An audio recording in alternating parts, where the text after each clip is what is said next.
Yo, good day, gents, and welcome to another episode of Father's Fire. My name's Jody Sedrick, as you know, and every week we get together to explore the joys, the challenges, the triumphs, the sorrows, and yes, the fun of being a dad. And we are full swing into the Christmas and holiday season. And dude, it's been a lot of fun. All of the kids are going to start coming in this week, and we're going to have the entire family together. And I have been knee deep in a new family tradition.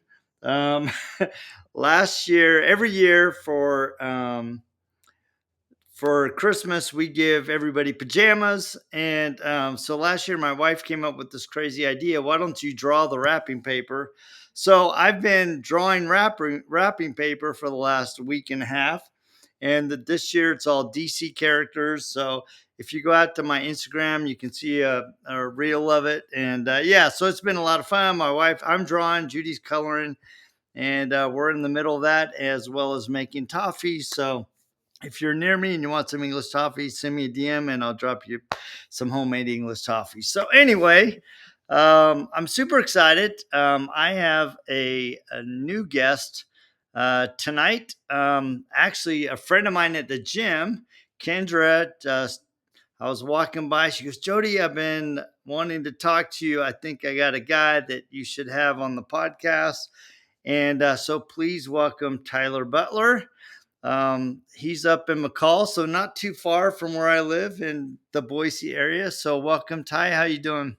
I'm doing great, Jody. I appreciate the chance to be here. Yeah, good. So let's just jump into this. So first of all, tell me a little bit about your family makeup. What's you got? Girls, daughters, how sons? How many? What's it look like? Yeah, you bet. So I'm a single dad. I've been divorced. Let's see, December 15th was official. So 3 years. My son is 15. He just started driving, bought him a car. And then three little sisters, 13, 11, and 8. I've got the oldest two are hockey players. So we travel like Oh, crazy. fun. Oh, it's so much fun. We drive. We were in Missoula, Montana last weekend.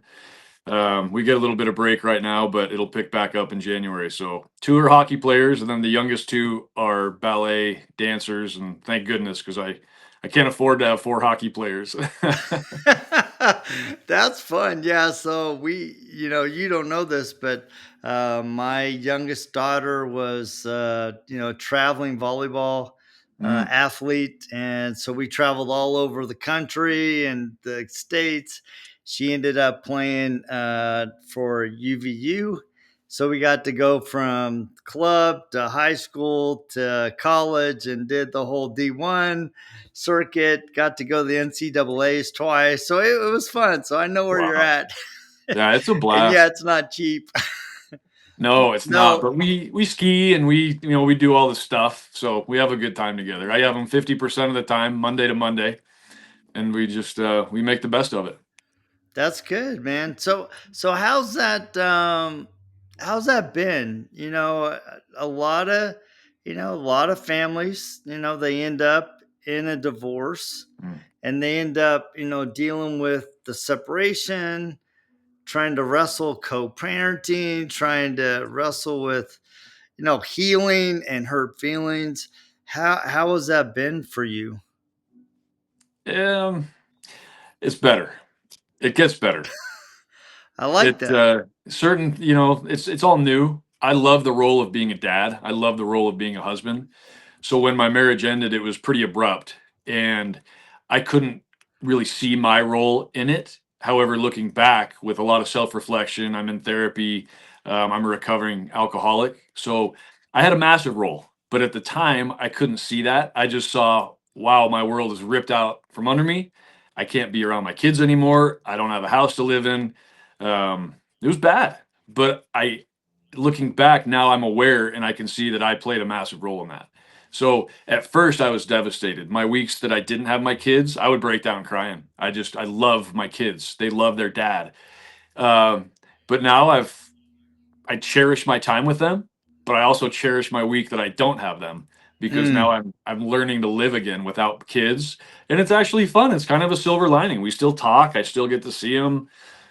as often as I want to. So it's been an interesting road, and it has its ups and downs. But as long as I focus on the ups and know that it just keeps getting better if I choose for it to be, then it's not that bad. So do you mind if we dig into the addiction Well, and overcoming alcoholism? Because there are a lot of men who really struggle with that, right? And there's two things, and one of them that you hit on is one, not realizing what you're doing not only to yourself but also to the family, mm, right? So that aspect of being an alcoholic, but also how did you come to realize the darkness and the pain that it you had caused through that process of trying to finally recognize that you had a problem and then dig out of that? yeah, oof, I was lucky. I got kicked in the teeth so hard that I didn't have a choice. I um, Mm, I was a very high functioning alcoholic from the time I was 14, and alcohol was just a part of my life. My boss drank very heavily. We had a bar in our office, and as a college kid, having all this money thrown at you, we're drinking vodka at 9 a.m. I just thought that's the way you lived if you're successful. My ex-wife, her husband, very successful. He's in recovery. In fact, both of my boss and her boss are both in recovery, 12-step programs with me. mm, So you can see the mentors that I had. And I just thought that that was the way we live. We drink, drink, drink. My ex drank right next to me, not as much. But it was great until about 5 years ago when I couldn't live without it. It consumed me. mm, But I was still high functioning. And in my mind, it was just, I just drank. And so it got to the point where my ex had had enough. She moved on, without me knowing about it. And I just kept drinking, drinking, drinking until finally I snapped. I lost it. And suicide was my way out because I thought everyone would be better off without me. And that's the mm, interesting thing about suicide is, and I'm not speaking for everyone. Some people just do it because they do it. Most of the people that I've come across during my public speaking and a lot of my coaching gigs that I do, you're so far gone that it's the complete opposite. It's the opposite of being selfish. You're trying to make the world better by removing yourself from it. So my solution was mm. to kill myself, and that's what happens. Addiction is very, very highly involved with suicide. So I sat my four kids down one morning and I just told them, "Hey guys, Dad's going to kill himself. You're never going to see me again, and it's okay." And whether you're religious or not, I wasn't. But in recovery, you have to have a higher power, so to speak. Mine is just God. That's just mine. Mhm. Doesn't make it right or wrong. But I knew the devil. He visited me a couple times. I challenged him, so I knew that if he was there, the other guy had to be too. So luckily, the cops picked me up, took my gun, took my booze, and I was forced to. I was forced to have all my guns removed. I was kicked out of the house. I lost my wife, my kids, my truck. I mean, everything. And it was that day that I just said, "Hey, I can't do this anymore." And a good friend of mine was in Alcoholics Anonymous, and so I jumped right on that board or that wagon, and I haven't looked back. My higher power, my kids, and um, just the need to be better has really kept me going. You know, it's pretty interesting that you told your kids that you were checking out, right? Yeah, I think I don't think I've ever heard anybody actually do that. How did your kids respond, and how have you helped them see that, hey, dad's on a different path? yeah, I mean, because I think a lot of times we get trapped where we're trying to convince an ex or a current wife or a partner or our kids that we've changed. And there's this itching doubt in the back that they're going, how long is it going to last? And is it real? yeah. No, I'm glad you asked that because uh, I could say I'm sorry a million times, and it means nothing. Doesn't matter what I say. So what I've been doing ever since July 1st, 2001, I make daily living amends to my kids. I show up. I show them that hey, that it's real this time. I never tried to quit before. Like I said, I never had, and no one ever said, "Hey, Ty, you need to quit drinking." I never had that problem. Um, So they've seen firsthand. They've seen dad. I show up. I'm not drinking. I'm calmer. I've got a peace about me that I've Mm, never had in my entire life. And my ex, it's not up to me to decide when she should come around and believe me. mm, I don't know how deep I cut her. So it's not yeah, fair for me to expect her to do jumping jacks because I haven't had a drink in 3.5 years. You know what I mean? yeah, So yeah, it's just up to me to make living amends and just every day show up. And there are days when I snap. There are days when I fall back into my own habits of losing my temper or whatever. But as I'm gradually gaining momentum in my sobriety, the trajectory, it's like that. And I have dips along the way. But if I focus on the trajectory of where I'm going, it's the world is, I mean, it's never going to get old. It's just going to keep getting better. And so the kids yeah, see that momentum. And now they don't shy away when I raise my voice. They don't think dad's going to fly off the handle. They've seen it, and it's been wonderful. yeah. I like that you pointed out that, especially with your ex, is that she doesn't have to do jumping jacks because you're making progress. And I think a lot of men really struggle, especially if they're trying to rebuild a marriage and they haven't reached that point where they're going to get divorced, and they're doing everything they can. And I think a lot of times they come and they say I'm sorry, and they expect, just because I've said sorry, that you should be doing jumping jacks and celebrating that I've changed, when they're still working through their own disappointment, their own hurt, their own doubt of, if is this real? And I think a lot of times we say sorry and expect everybody to be on the same page we are, when they still have to go through their healing process of years of disappointment and hurt. Mhm. So as you're working with other men, how are you helping them recognize that, the people that you've impacted, they get they need grace to go through their healing process with the relationship that they've had with you in the past. Mhm. Yeah, absolutely. It's a simple one. If you're on an airplane, what do they tell you to do with the oxygen? Put it on yourself first, and then help your loved ones. In your life, recovery, mental health, it's no different. If you're not solid, how can you expect anyone around you to be solid? If your wife, your ex-wife, or whoever is struggling, it's not up to you to convince them, to try to say you're sorry, to talk them into it. It's up to them to see how you've changed. You have to be solid in order to make your kids better, to make your wife better. It all revolves around you. And some people say, well, that's kind of selfish. It's like, well, yeah, maybe. But if you look at it through the lens of wanting to help and be kind and loving to your people, it's the most unselfish thing in the world. If you're not well, the people around you won't be well. So you have to remove the expectations that other people are going to do jumping jacks because you're trying to be better. It's just not real. And in fact, you're going to push them away even farther. As I'm listening to you, I'm thinking back to an experience with that's kind of the reverse of that. So when Judy and I adopted our kids from Haiti, the first year they were here, everybody was so excited to Mm, take them out on the lake, teach them how to wake surf and wakeboard, right? And so I remember the first time we go out on the boat, and the kids are showing off. They're like, "Look, this is great. It's fun."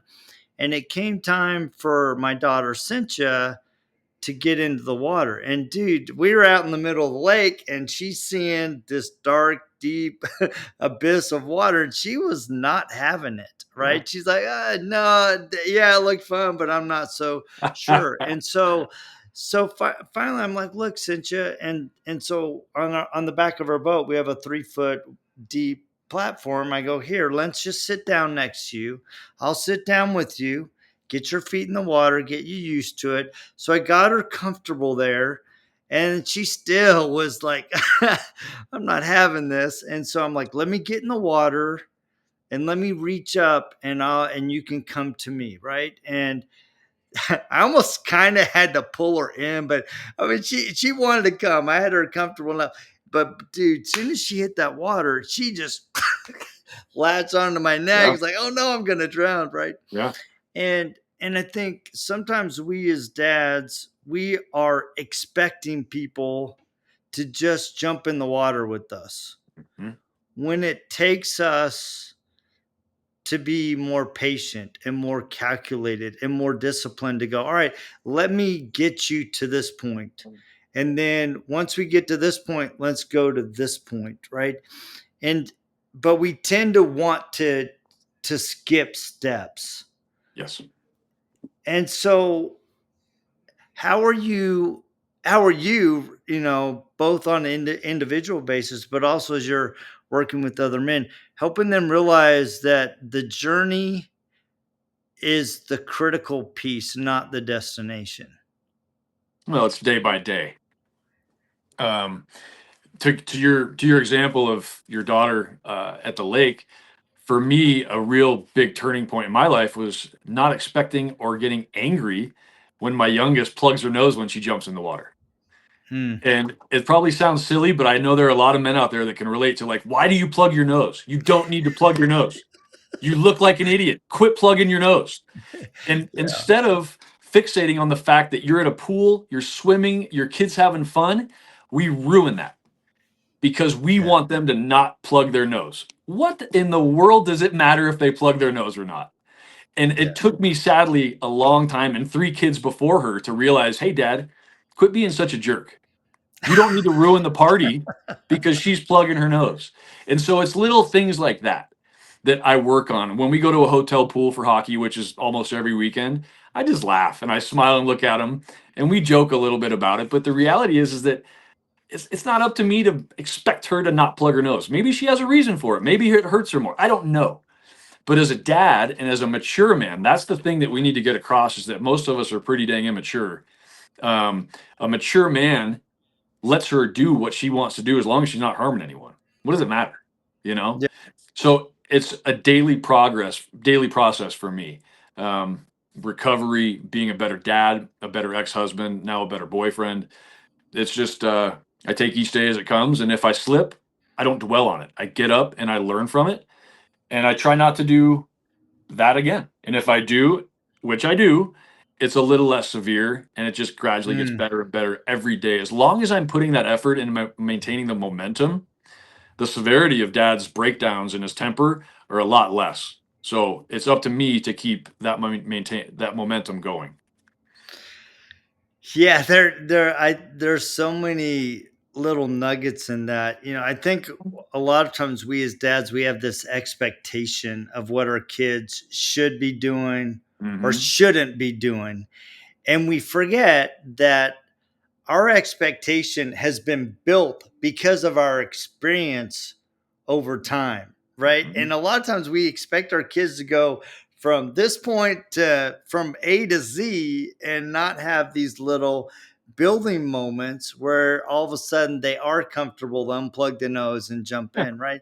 But if we make the plugging the nose a big issue, all that does is it introduces fear Yeah. in their heart. It introduces, what am I doing wrong? I can never make dad happy. When am I ever going to get it? And so it belittles their little self-esteem instead of building it up. And my kids, it's funny because they really joke about it now, because when they were young, a lot of times they'd be like picking at each other, and you know how kids can be verbal terrorists, especially mine. And I would often say, "Are your words building up or are they tearing down?" Yeah. Right? And I think our as dads, a lot of times, not only are our words indirectly tearing down, but our very demeanor, Mm. right? Because we can come across so obstinate and powerful and just like, oh, condescending instead of uplifting. Mm. So I like, it's like I like to, I've had three uncles that were alcoholics. Two of them overcame it. One died of liver cirrhosis, and he died by himself. I think I was one of a couple family members still talking to him because he had built such a wall between his family that um, he couldn't understand why nobody wanted to interact with him, because he was a verbally abusive and angry drunk, right? And so, how do when you're in the thick of it, it's like you don't really realize you're in the thick of it. So, to that person that's in the thick of it, to me, there's something itching at you, telling you, dude, there's something better. How can men respond to that inner voice and find the courage and the strength to change? And I think a lot of times they've dug themselves so far in a hole that they don't think they can change. Yeah. Right? So how do you build out of that? How do you help men build out of that? Well, first you need to get educated on addiction, because that's the definition of addiction. You get in that hole and it tricks you to think that everyone else is the problem. You don't have a problem. Just have another drink. It's the cure is the problem. For me, I have anxiety, depression. There are things that just are in my DNA. And so for my entire life, I drank to self medicate. Well, now I know that that's like pouring gasoline on a fire. At the Mm. moment, it calms me down, but it doesn't help, makes things worse. So the issue is that there's no education on it, on alcoholism. Men think that that's what is going to help, and then you get too far gone, your loved ones are gone. So it's a twofold thing. One, for the alcoholic, the man, ask for help, guys. It doesn't make you weak. It doesn't show any sadness. It shows that you're a man and that you want to get help. You want to be better for your family. Salvage that marriage. You can't do it on your own. If you could, you would have. Yeah. Your way has gotten you to this point. It's time to try something else. So just ask, Google it. There are a million people. Reach out to me. I'm an interventionist. I'm a coach. There's lots of things you can do. Now, for the family, it's the same thing. It goes back to the oxygen mask. You have to take care of yourself. If you're not well, how are you going to help your alcoholic husband? Get well. There are meetings called Al Anon. They help the family members learn about addiction and learn that, hey, he's really not that bad of a guy. He's just addicted. It's a disease. It's like shellfish. If you have a shellfish allergy, you just don't eat shellfish and you're fine. Alcohol. If you stay away from alcohol and you're an alcoholic, you're fine. It's that one drink that's going to get you. It is a disease, and people need to learn that, hey, okay, we need help with this thing. So, to encompass what do we do, the alcoholic and the family members, it's reaching out and getting help. That's what you need to do. And then it'll trickle down into repairing the relationships. Yeah, no, yeah, and it's such a process, right? It took you years to dig into it. It's going to take you years to dig out of it, Yeah. right? Um, so now that you're in a better place, right? You kind of talked about being present with your kids and helping them see the difference, and what's the biggest challenge for you as you've kind of worked through the past years of recovery? Is it slipping back? Is it just trying to become the man you want to be? Where's that crazy challenge? Oof, that's a great question. Um, I can tell you that slipping back is not a challenge. I know I know what the next day would look like if I took a drink, and it's either death, prison, or suicide. I mean, who knows? I just know that if I have a drink, the next day will look absolutely terrible. I've been in rock bottom twice. I've I've been in jail, not prison, DUIs, police custody. I turned into a man that I certainly wasn't. So relapse really isn't a concern of mine because I maintain that momentum of sobriety. I'm in a 12-step program. I sponsor guys. I do my interventions. Um, the biggest challenge for me right now is knowing that just because dad got sober and found religion doesn't mean that the kids automatically want to go to Mm, church. It doesn't mean that mm. just because dad's changing, the kids should automatically change. And fortunately, I don't push them to go to church with me. It's their road. They can find it if they want. I just show them that this life is far better for dad than the old way. So I think that's my biggest challenge. Just maintaining the fact that they're going to make choices and they're going to stumble just because I've found my own sobriety, and my own God Yeah. doesn't mean that they will. I think that's the Yeah. biggest one. So I have a kind of follow-up question, and if you're in a family, right? Because and you have an alcoholic husband, brother, wife, right? And you're seeing this trail of destruction, you're experiencing the trail of destruction. How do you have an intervention, right? Because you mentioned having an intervention, right? No, what does that look like? How do you help somebody realize?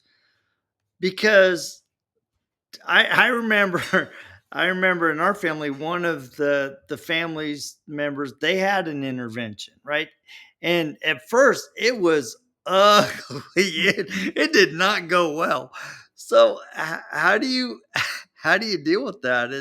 When you're sitting there trying to figure out how to help the one you love, and dude, how do you do that?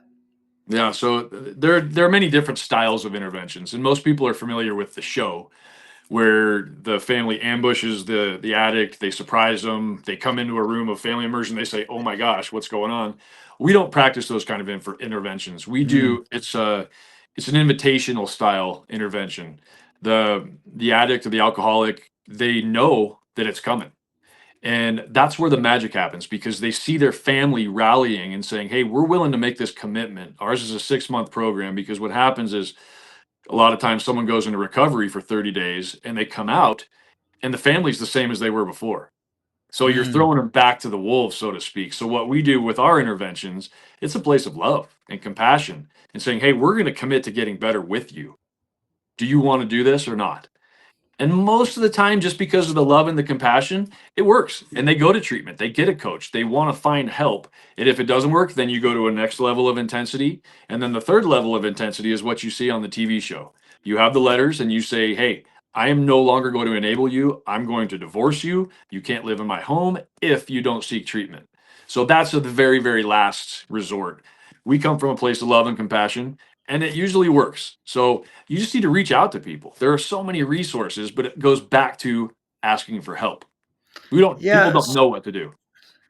So I like the the intervention that you guys are leaning into, Mm, because I think a lot of people that I've talked to that have come out of addiction, one of the things that they really struggled with was feeling worthy and mm, feeling loved, yep, not only by those around them, but love for themselves. mhm, So when you say that they're on a journey of love and evolution, are they on a journey with them mhm, in that they're making changes themselves? mhm. Or is it just the the husband or the wife that has the issue?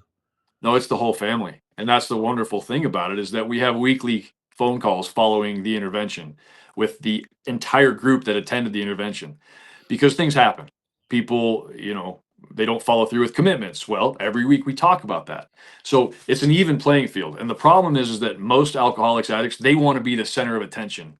And the family members have been in a circle around them, letting them live there for free, Mm, giving them money, buying drugs so they don't have to deal with a risky drug dealer. The list goes on and on.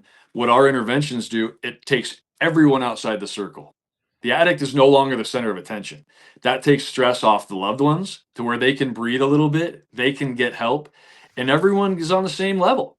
It's just a magical thing. And I don't like using the word magic, but that's when the magic happens when the addict sees that everyone is like, "Oh, they have issues too. Grandma and grandpa, great uncle, he was an alcoholic." It's in our family. So it takes that blame and that self worth that they feel they don't have off the table because the whole family's involved. Things come out of the closet that they didn't even know about. mm. Yeah, because I think about being ambushed, right? I mean, Yeah. there cannot be a lot of success in that, right? It's rough. Because to me, if you ambush me, the first thing, and I'm not even an addict, but the first thing that would go up is the fist, right? Yeah. The walls would immediately go up. And my wife, she has kind of this mantra that she really lives by, and I've really come to live by it. She's like, you know what, you don't know the backstory, so always lead with love. Yeah. And kind of what you're hinting at there, or talking around indirectly, is, with the family environment, there's so much backstory Mm, that a lot of times we're looking at the one that's addicted or the alcoholic, and we're going, it's his fault, when there's this huge complicated backstory and history of maybe an abusive dad or an alcoholic mother or an addict, or all these different crazy components that if you can peel the onion back together and go, all right, you know what? There's a part that I own in this. And how do I become the person that I can be so that we can become the family that we would love to be? right. Yeah. No, what's interesting, and this happens more often than not, is that the person doesn't show up. They know it's Mm, coming, and they've been explained to what it's about, and they just don't show. The intervention still goes forward with the family members. That's how important the mm, family is. And more often than not, what happens is 2, 3, 4 weeks down the road, the addicts start seeing the change in the family members, and they just want to get better. They see it. They see firsthand how things are progressing, and they come to the table and say, "All right, I'm in." And family members don't show up. They commit to it, and then when it comes down to game time, they just don't show. 2, 3, 4 weeks later, they see how the family's evolving, how the person with the addiction is evolving, and then they say, "Oh my gosh, I need help too. I want this. I want what they have," and they come to the table. So it's if you lead with love and you invite someone, it's so much more effective than the ambush. But sometimes the ambush is needed. mm. Yeah, I think one of the things that is just resonating with our conversation is I keep thinking back, and I'm actually writing another book based on this post. And the post basically said, pull yourself up by the bootstraps and Mm, just get to work, because there's nobody there that's going to help you. And I'm like, that just rubbed my heart and my soul just wrong. I'm like, dude, you know how many people have helped me through really dark moments in my life? I could not have gotten through some of the ones that we went through as a family if I didn't have somebody out of the blue going, Jody, you're on my mind and your heart. What's going on? Do you need to chat? But I think we have built a culture where we have to do everything by ourselves. And right. to what you're saying, if you're doing it yourself, the way that you've been doing is not working, or it hasn't worked. So why don't we try to extend our circle a little bit and pull in people that are in our corner, that are rooting for us, that are loving us? Yeah, maybe there's some pain and heartache there, but I'm willing to heal with you. Mhm. And I love that aspect of this joint intervention, because it invites a spirit of healing together. Mm. Yeah, the So, issue we have is society teaches men, well, I think it teaches everyone, but men in particular, we're not supposed to ask for help. We shouldn't. We know how to do this on our own. The reality is we don't know anything. We're immature by nature, and we most of the time weren't taught how to behave like men. And if you had a great role model, then that's amazing. I know I had a good role model in certain aspects, but my temper and the way I handled things, I had no clue. So, if we could just get across that it's okay to ask for help, join a brotherhood, get with some guys, cry, feel. It it's it changes your life. It'll change your world. I firsthand. I mean, I'm an Ironman now. I just got back from Tempe, Arizona. I did a full Ironman. I did 5 half that's Ironman. So awesome. I'm doing things that I used to only talk about. I'm Mm, delivering on what I say. And that's the biggest thing. And you go back to what my kids, what they're how they're accepting my apology, so to speak, they're proud. They tell their friends at school, my dad is an Ironman. He did this crazy thing, blah, blah, all that stuff. That didn't take a single word out of my mouth. All it took No. was consistency and acting and showing. So it's a wonderful thing. And it all starts with opening up and realizing that you can't do this alone. It's amazing the power of example, Yeah. right? Your kids are seeing dad become. And I think a lot of us try to hide the struggles, the self doubt. We put everything on our shoulder, in our hearts, and, we can't, like you said, we can't show emotion. We can't show feeling. We can't show that we're weak, Right. right? And creating an environment where we can go, you know what, having a buddy, a friend, a mentor, because I think, like you, a lot of men, they had an example of anger and dominance, but they didn't have an example of being kind and gentle and sitting down and just having a chat and tell me what you're thinking, but not only what are you thinking, but why. Mm. Being curious when we ask the question, and when we can create curiosity within ourselves, with our kids and our loved ones, it opens a door to not only communication but connection. Yes. So, I mean, you're 5 years out of recovery. Looking back, what are some, like? I mean, we've talked about some awesome stuff, but what are one or two things that you think every man should understand or know or do in their home? Oh boy. From personal experience, and I'm grateful that I learned this when I was 39. That's when I got sober.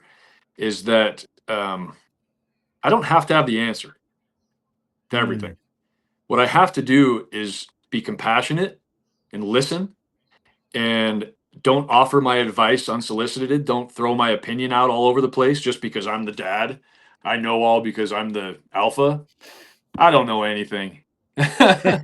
What I know is that I've got a 13-year-old daughter that's in 8th grade, and I have no idea what she goes through on a daily basis. All I know is that I can be there for her to hug and love and be compassionate. And she's confided in me about things that, um, frankly, most girls don't with their dad. And it's all come because I don't know everything about everything. I show love and I don't try to expect them to behave a certain way. I have 4 kids, and if it were my dad, he would rule the roost with the same discipline for each kid. It doesn't work that way. Each one of my 4 kids reacts to discipline in a different way. My son, he's just bullheaded. He's a 15-year-old ding dong. Whereas my 8-year-old daughter, she's super sensitive. I can't approach them both in the same way. So having an open mind, taking those blinders off and realizing that there's another way other than dad's way out there, that's been my biggest, I guess, my biggest success story. Just Yeah. knowing that I don't know everything. I think we need to do a round two and talk about that. Let's do it. There's the other way than dad's way. I love that because I have 6 kids, right? And we had 4 and then we adopted 2. And I had to completely learn how to be a different kind of parent Yeah. when we brought in, different experiences into our home. And so, yes, we got to do a round two because I want to go in deep on that, especially with 4 and 6. That'll be a great conversation. So, I'm in. so how so how do people get connected with you? Because you're doing some great work with men. You're doing interventions, counseling, you're doing sponsorship. How do people connect with you? So the best way is shoot me an email. My email is ty, which is ty, at evolveintervention.com. You can find me on Instagram at the official Ty Butler, Facebook, same thing. But the best way is to email me. And I've got resources all over the country. Like I said, this weekend I'm flying to Dallas for an intervention. I've got one coming up in Boulder, Colorado. It's just a really nice network of treatment centers, coaches, therapists, and we have a lot of them because each one isn't specifically set for each case. Certain people will do better at this treatment center or that treatment center. And that's the Yeah. beauty of this network is most of us are in recovery and we've been there. We know what it takes, and um, it's just an amazing, amazing thing that people really aren't aware of. It's a resource that's available, and it works. Yeah, that's good. And I will put in the show comments his contact. So I'd really like, people to connect with you because I know there's a lot of people that are struggling. They're trying to find answers. They're not sure where to go. And it's I work with a group out of Michigan called Involved Dad. And we work with a lot of men coming out of the prison system or Yeah. who are trying to reconnect with their kids or they have legal issues. So we're kind of in the similar space. So I'll put that in the show notes. Make sure you message me that information too so I can get it right. Guys, please go connect with Ty Butler. Dude, it's my first time for him and I chatting, and Yeah, like I said, I already want to do round two because we can go deep on this. Thank you so much for tapping in and giving me some of your time, and it's nice to make the connection, man. I love it. Yeah, round two. Let's do it. Let's get it on the books. Yeah, that's good. Well, guys, thank you so much for tapping in. Please remember to like, share, and subscribe. And if you haven't picked up my book, But How Far Must I Go? A Journey in Faith, it's out on Amazon. You could probably, by the time you get this, probably not time for Christmas, but you can get it for the New Year's. I've gotten really good feedback on it, and I'm starting kind of a related book in conjunction with that one, kind of in follow up to it. So, anyway, thank you guys so much for the love and the support, and thank you for the individual DMs. I always love hearing from you guys, and we will check you same time, same bat channel, just next week. See ya.